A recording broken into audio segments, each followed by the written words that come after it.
Good afternoon, everyone. My name is Sarah Armstrong-Montaya, and I'm the CEO of Cordoba Minerals Corp. We are listed on both the TSXV and the OTC, and we have two flagship projects. One is the Alacran project in Colombia, and the other one is Perseverance, which is an earlier stage copper exploration project in Arizona. I guess just starting off here, if you see this hill that we're looking at, that's actually where our pit is going to be for the Alacran project. So if you flip that upside down, that's where our mine's going to be. So here, as I mentioned, are our two main projects. One is the Perseverance project up there on the top. We have an option to earn up to an 80% interest in that project. We currently own 51%, and we're in the next phase of the earn-in. The Alacran project is our flagship project. That is copper, gold, and silver. So it's about 70% copper, about 27% gold, and a 3% silver credit. And we announced our feasibility study in December of last year, which showed an after-tax NPV of $360 million, an IRR of 23.8%, and a 3-year payback period. Importantly, at the time that we announced the feasibility study, we did use $3.99 for copper and $17.50 for gold. So with today's commodity prices, that's certainly looking a lot more attractive.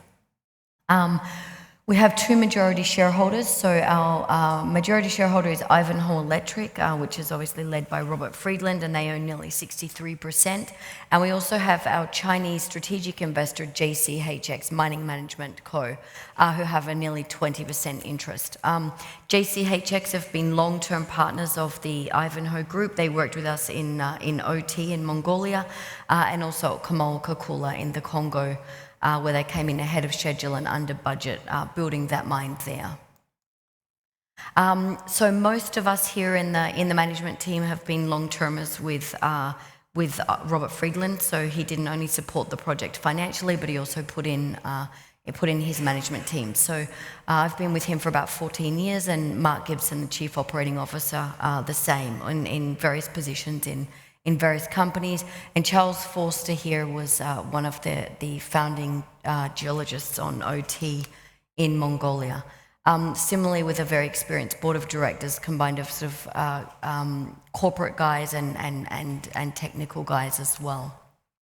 So here's an overview of the Alacran project. It is subject to a 50-50 ownership with JCHX. So JCHX do have that nearly 20% interest at the public company level. And in 2022, I closed a deal with them for $100 million for a 50% interest at the project level. We have, you can see here is the map of the Alacran project and the surrounding titles. We have locked up nearly all of the Cordoba region there, and to date we've only explored 1% of our tenements. The Alacran will be an open pit project with an initial 14.2-year life of mine. It'll be an extra couple of years on top of that for the construction period, which we intend to start early next year. And we can also bring in the surrounding satellite pits, which will add on about an additional 5 years life of mine. I think it's also important to notice that our idea is to start off with the Alacran project and simultaneously continue developing and hopefully grow out this mine with those surrounding tenements that we have. I guess something else that's attractive here is the life of mine average cash cost, which is $1.35 per pound for copper, and this is going to be 17,600 tonnes per day. So it is a modest-sized project, but it is economically viable. It's something we haven't found anything that will prevent us from getting into production, and in terms of mining, it's in the very near future we expect to be in production, which will be the fourth quarter of 2026. As I mentioned before, so you can see here what this pricing looks like at $3.99 for copper. So at today's copper prices, that is looking significantly more attractive. We need around $420 million for CapEx to build this, and we have started off that process to raise the funding, and we started receiving proposals last week. So that will sort of be a combination of most likely debt, equity, and a stream probably of up to 50% on the gold. But all options are on the table at the moment. Here's just a summary of the Alacran project and that joint venture that I previously mentioned with JCHX. They pay us the $100 million in 3 installments. We have actually received 80 of that $100 million to date. That third installment is due on the approval of the environmental impact assessment study. So we filed the EIA in December last year, around the same time that we announced the feasibility study. Importantly, in Colombia, that's the only permit that's required to construct the mine. It's an all-encompassing permit. It took us a couple of years to do, and we filed that in December of last year, and we do anticipate having a response from the government, a positive response, hopefully, in December of this year. It generally takes about a year. We've had quite a few meetings with the environmental authorities since we've filed, and everything is on track at the moment. Also importantly, on this joint venture, we maintain control. We are the operator of the project, and we do have the casting vote or the veto on the board. JCHX do have a right of first offer over the EPC contract. We haven't started that process yet. We're about to kick off detailed engineering design, which we anticipate will take us through to the end of the year. And they also are entitled up to 100% of the offtake from the current feasibility study. Again, it's more like a right of first offer, so it would have to be the best offer, most competitive offer that we get. So as I mentioned, we are about to kick off the detailed engineering work. Here are the permitting milestones that I mentioned. So the PTO is sort of a technical mine plan that was filed in 2021, and the EIA is what we're waiting for that approval on. As I mentioned, we are considering all financial instruments at the moment, but we did start receiving proposals last week. ESG initiatives, this was an important point of conversation, I think, on this panel. So we're currently working towards the implementation of TSM, towards sustainable mining, which has been adopted by both the Colombian and Canadian mining associations.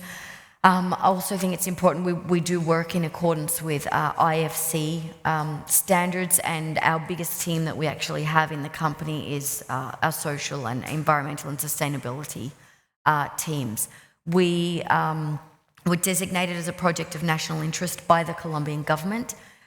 We have 12 communities within our area of interest, and we have a mobile office which goes between those communities on a daily basis to continue discussions with them, to keep them informed on the process, the advancement of the project, and to listen to what their needs are. We've partnered with the SENA, which is a National Colombian Training Center, and we've currently upskilled around 500 people to date. Our mine will create around 1,700 jobs during the construction phase, so the idea is to employ as many people as we can locally. We also have clauses in our contracts for all of our service providers where they must hire locally where possible. We have a formalization team which dedicates solely to legalizing or formalizing the traditional miners, and to date we've benefited about 100 people. And we also have some other sustainability projects ongoing with agriculture, with fish, with food, with fruits. With cacao beans has been one of our most successful, where we've helped them, and now they're supplying the beans to the largest chocolate and coffee suppliers in Colombia. This is our second project, which I'll just go over very quickly. So it's Perseverance. As I mentioned, we own 51%, and we have the right to earn up to 80%. It's quite a large size project for Arizona. It's 13,000 acres. It does lie on the same host as Rio Tinto's Resolution project, and that's what our geologists most liken the geology to. Here's the last hole that we drilled. So most geologists looked at this and they thought that the porphyry had perhaps eroded away over time. Dr. Tim Marsh started drilling here down here. If you see on the bottom left-hand corner, our joint venture is with a company called Bell Copper, and he's the CEO of Bell Copper. So he started drilling with his own money, then some with investors' money, up until hole K21, which is where we came in and chasing this elusive porphyry. but we have intercepted on numerous occasions evidence of a nearby porphyry system. So on Perseverance, we will be drilling again later this year. We will be doing a separate fundraising for that and running our typhoon system across that. So geophysics initially, followed up by a drilling campaign. So here's our project milestones, just in summary of what I was saying before. We have received that first and second instalment from JCHX, with the third instalment to be on the approval of the EIA, which we anticipate being in December of this year. We did complete our feasibility study in our EIA in Q4 of last year. We're about to start detailed engineering, and we are projected to have mine construction kicking off early next year, and then in commercial production somewhere between Q4 of 2026 and Q1 of 2027. Thank you very much.